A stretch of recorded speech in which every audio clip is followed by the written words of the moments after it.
US President Joe Biden asked congressmen for another $24 billion for Ukraine. This is the first request for financial support for Ukraine since the Republicans won a majority in the US House of Representatives in January this year. Shalanda Young, director of the White House Office of Management and Budget, says the administration wants the support to continue. The president has reaffirmed that we will stand with Ukraine as it defends its sovereignty for as long as it takes. This strategy has successfully united our allies and partners and equipped Ukraine to defend itself against Russian aggression.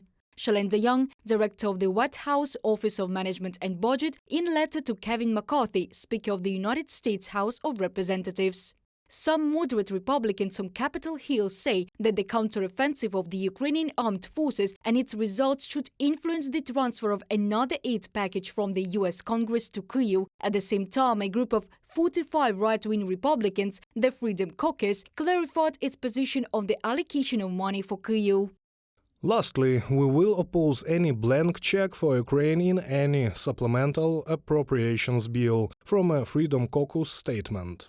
Members of the Freedom Caucus, however, did not explain their position in the event that the bill clearly spells out expenditure items and methods for their audit. According to other politicians, this assistance should be continued, as well as a continuation of explaining to the electorate what this money is used for. Mike Quigley, co-chairman of the Pro-Ukrainian Association of American Legislators, stated this in an interview with the UATV channel. I believe the consensus is still a strong support for Ukraine on an ongoing basis.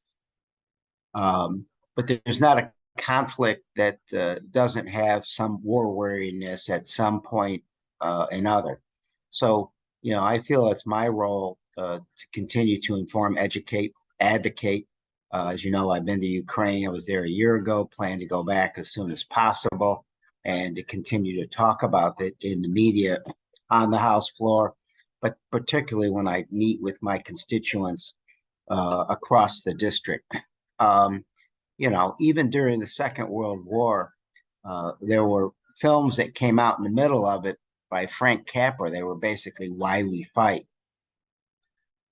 So no one should take for granted that support will continue. I think it will, but it will take some effort.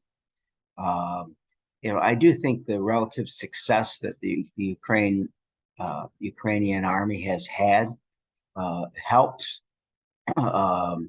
and the attempted coup, I think people saw as a positive thing in the Ukrainian effort. But this we're seeing, this is going to take a while, and it's going to take concerted effort to keep the American people informed and continue advocating for the right thing here. The fate of the new budget for Ukraine in the United States will be decided in September. Then the Congress will work again in full. The White House and Congress have supported Ukraine from the very first day of Russia's full-scale war. On the night of February the 23rd, the 24th, 2022, Washington, D.C. time, President Joe Biden issued an urgent statement. The prayers of the entire world are with the people of Ukraine tonight as they suffer an unprovoked and unjustified attack by Russian military forces. Joe Biden, President of the United States, from a statement on February 23, 2022. The next day, Biden addressed the American people. There was a lot of uncertainty at that time, but the president was sure of one thing. As I made crystal clear, the United States will defend every inch of NATO territory with the full force of American power.